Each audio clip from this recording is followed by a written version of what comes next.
Madame, messieurs, assalamu alaikum wa rahmatullahi ta'ala wa barakatuhu. Bienvenue dans le journal de ce 7 Safar 1446 à Égir, au sommaire de l'actualité.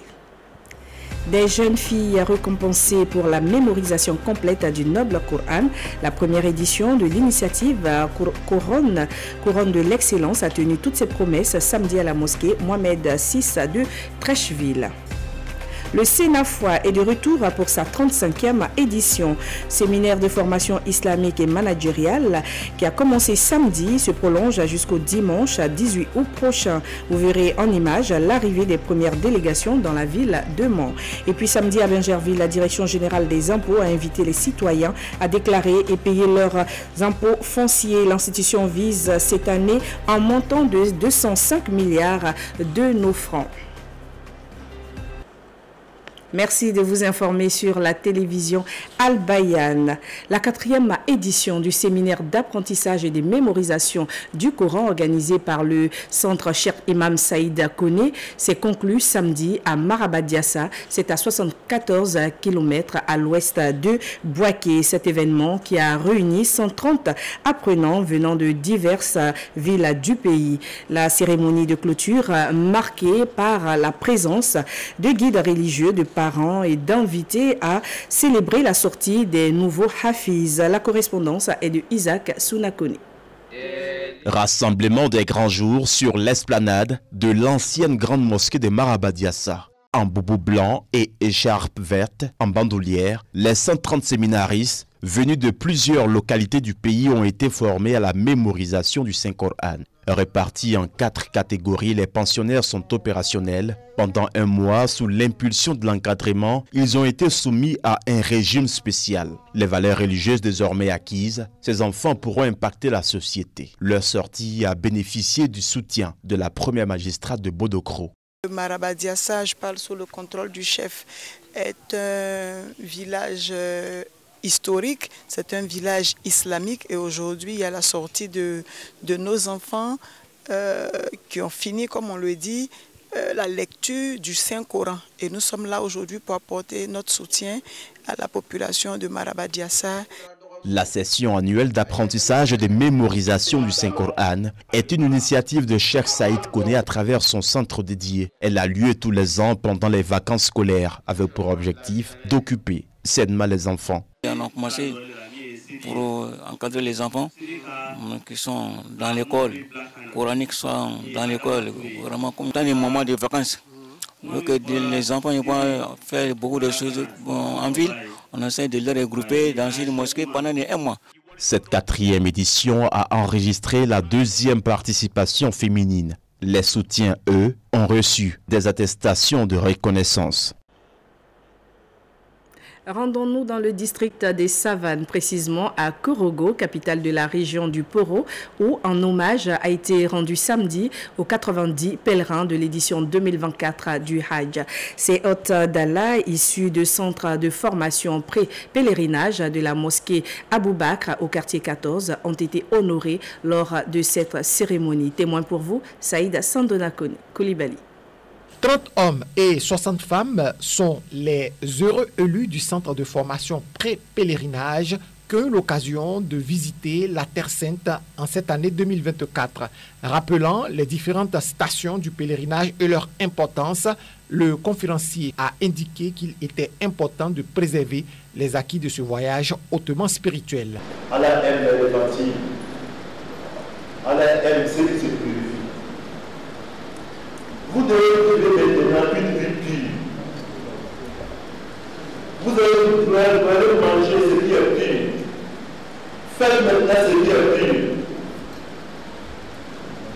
Même les gens qui vont mourir, il faut mourir une mort pure. Ils étaient donc tous présents, heureux d'avoir participé à cette randonnée spirituelle et également heureux d'avoir reçu une formation de qualité avant leur départ en Terre Sainte. Ils ont même lu une motion de félicitations par le porte-parole des pèlerins du centre de formation du quartier 14. Que nous sommes des nouveaux-nés, de rester purs jusqu'à nos derniers jours. Je renouvelle mes remerciements à l'égard de nos formateurs, Imam Siolo et son équipe, qui ont été à la hauteur de leur tâche. La cérémonie a pris fin par la remise de diplômes aux pèlerins. Soulignons que le centre de formation pré-pèlerinage du quartier 14 existe depuis 2014. 10 ans après son ouverture, la formation va s'améliorant. Le Conseil supérieur des Majlis en Côte d'Ivoire a étend sa toile dans le Tchologo. L'institution islamique a porté son choix sur Sanogo Bassanassi pour assurer ses missions dans la ville de Ferkessédougou. La cérémonie d'investiture a eu lieu samedi 3 août dernier. On en sait davantage avec Saïd Sandona Koulibaly. C'est la place de l'indépendance de Ferkessédougou qui a servi de cadre pour l'intronisation du président local des Majlis. Prêches, allocutions et conseils à l'endroit du nouveau guide ont été les points saillants de cette activité. Sans union, les Majlistes ne sauraient atteindre leurs objectifs.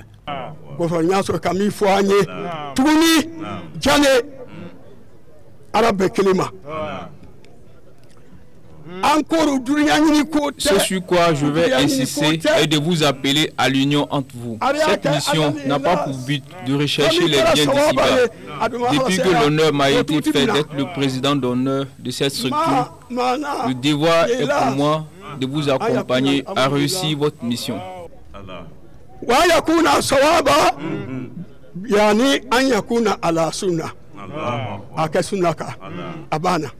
Pour le président national des Majlis, les objectifs de la mission sont largement atteints car Ferkessédougou est sorti donner sa caution pour la réussite de leur mission. Mission qui se résume en l'appel à la paix et à donner un repère à la jeunesse. Tous les autorités et religieux, politiques, administratifs et tous ils étaient là. Et nous disons merci. Et le Majlis est venu pour apaiser. Quand Oufoué-Boigny parlait à son temps, il parlait de la paix. Mais la paix là, c'est à travers le Majlis. Ceux qui ont appris le Coran traditionnellement, c'est eux qui connaissent réellement la paix. Le nouveau président, c'est bien lui, Bassanassi Sanogo, qui a reçu une canne et le Nob Coran comme guide. Il est élu à vie et fera la promotion des Majlis dans la région du Tchologo.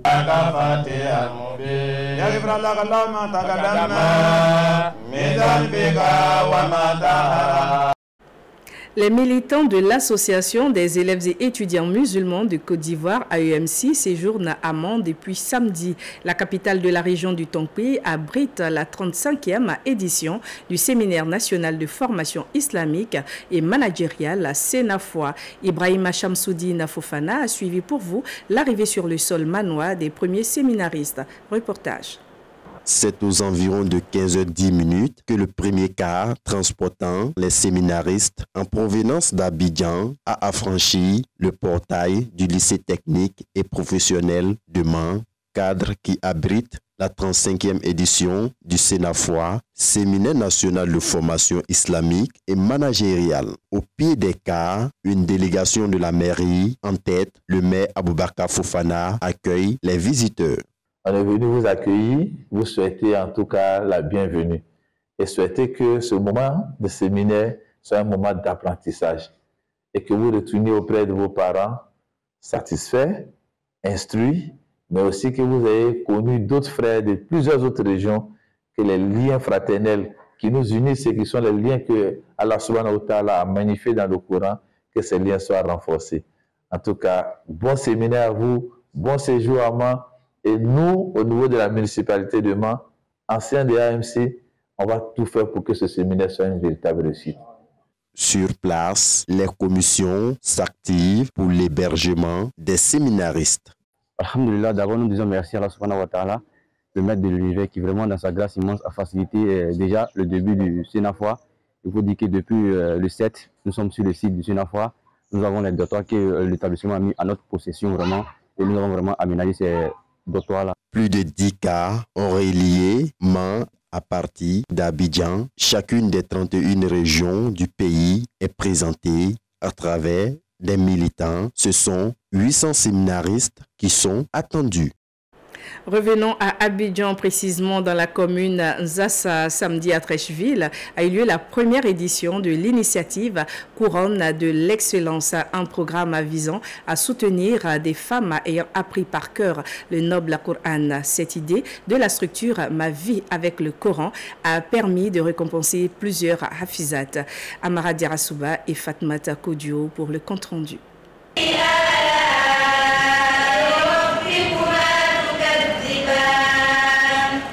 Ambiance des grands jours à la mosquée Mohamed VI de Treichville pour porter en triomphe l'exploit de ces jeunes hafizat. Tout comme Sidibé Assata, ces lauréates ont consacré leur temps à l'apprentissage du livre d'Allah. Âgées entre 10 et 20 ans, elles l'ont mémorisé intégralement au point de recevoir la reconnaissance des membres de la communauté. Des conseils leur ont été donnés afin de mettre en application les valeurs du noble Coran. Couronner les hafizat, et là, c'est respecter l'islam. Parce qu'aujourd'hui, ce que nous sommes en train de vivre, et il y a tellement d'émotions qu'on ne peut pas qualifier ce qu'on ressent comme joie, comme satisfaction, comme honneur et comme respect pour l'islam. Pour cette première édition de la Couronne de l'excellence, près de 300 participants sont venus de divers horizons pour communier autour des valeurs sacrées de l'islam. Un pari réussi pour l'initiatrice. On peut dire à nos hafizas, c'est qu'elles n'ont rien à envier aux autres. C'est aux autres de les envier parce qu'elles ont tout le Coran dans leur tête. Et j'espère qu'elles seront des Corans vivants. Les Corans vivants, c'est ceux-là qui mettent en pratique ce qu'elles ont appris et que chacune d'entre elles sera des moteurs d'avancement de notre religion. Le thème central, lumière divine, quel mécanisme d'insertion des hafizat dans une société en mutation, a fait l'objet de discussions au cours de cette assise. Les participants souhaitent la continuité de ce programme afin de faciliter l'intégration professionnelle de ces jeunes ambassadrices de la parole divine. Mon père, rahimahullah, il aimait voir vraiment ses filles, ses enfants mémoriser le Coran, participer des concours, vraiment, mashallah. Et ainsi qu'à toute la famille et mes oustas aussi qui m'ont vraiment soutenu. Aujourd'hui, je suis contente, je suis très contente parce que c'est grâce à le Coran que j'ai été honorée aujourd'hui. Donc, je suis très heureuse. Je n'ai pas les mots à dire parce que grâce à le Coran, j'ai appris beaucoup de choses. Ces hafizat ont reçu leur couronne des mains de l'initiatrice. Des innovations sont annoncées pour la prochaine édition prévue pour 2025, Inch'Allah. L'excellence est aussi l'une des priorités du Cheikh Oulaïma Ousmane Diakité. Après un mois d'exercice aux fondamentaux de la religion, plusieurs jeunes ont été honorés sous les yeux de leurs familles respectives. C'était samedi à la mosquée du Mont Arafat de la Riviera Bonomé, le compte-rendu de Mohamed Ouattara et Fatmat Kodio. Ils sont 170 jeunes à avoir pris part cette année au cours d'apprentissage du Coran au sein de la mosquée du Mont Arafat. Des acquis dont les jeunes apprenants ont eu l'occasion de démontrer lors de cette cérémonie.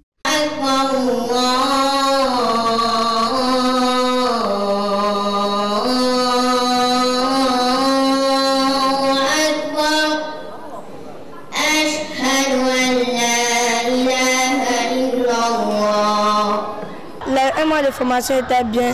Il nous a appris les sourates, il nous a appris la prière, comment faire les ablutions, il nous a appris l'islam. Engagé sur les questions d'éducation, le Cheikh Oulaïma Ousmane Diakité sait le rôle prépondérant des jeunes au sein de la communauté. Le président du COSIM invite les parents à préserver la dynamique afin d'aider les enfants à garder les bonnes habitudes. Vous avez vu tout à l'heure, il y a un enfant qui a lu Tabbat Yada. Il a bien mémorisé, mais il y a quelques fautes dedans. Si maintenant, à partir de maintenant, jusqu'à l'année prochaine, l'enfant là n'est pas encadré, il va oublier. Donc l'année prochaine, quand il va venir, il va recommencer. Donc, si chaque fois il recommence, les enfants vont comprendre qu'à la mosquée, là, on n'avance pas. On est toujours au même endroit. Ça va les décourager. Alors qu'à l'école où il a fait CP1 l'année passée, cette année, il va au CPD, là, ainsi de suite, il avance. Les parents acceptent la mission confiée par le guide religieux et s'engagent à mettre en œuvre ces recommandations. Les enfants sont ici, ils sont très bien encadrés. Ils ont des oustas, vraiment, j'ai envie de dire, de qualité. Ils apprennent beaucoup de choses. Et donc, pour moi, il ne faut pas hésiter, il faut les faire venir, il faut s'organiser. Ils peuvent faire des cours de vacances, mais il faut mettre les cours d'arabe dans leur programme. Et moi, c'est mon programme tous les ans. D'abord, faire ces activités de cours de vacances et les clore par une cérémonie comme ça va encourager les enfants. Parce qu'ils voient cela à d'autres occasions, dans d'autres circonstances. Donc le faire vraiment dans notre milieu islamique, alhamdoulilah, ça va les encourager, ça va les motiver. En plus des séances de questions-réponses et d'autres cadres ludiques, des diplômes de participation ainsi que des présents ont été décernés aux apprenants. Continuons de célébrer l'excellence. L'école confessionnelle Salah Soli d'Abobo a rendu dimanche hommage à 85 de ses élèves ayant obtenu le baccalauréat islamique. Nos reporters Youssouf Traoré et Mariam Doukouré ont pris part à cette cérémonie suivant leur compte-rendu.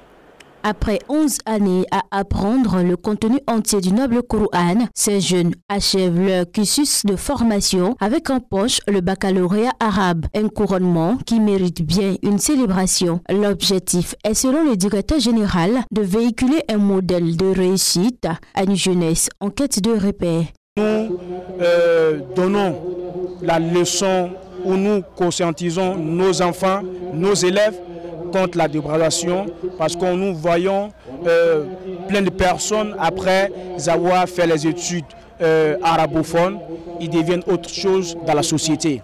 Alors notre but, vraiment donner des conseils à ces enfants pour qu'ils ne soient pas comme d'autres personnes, Inch'Allah.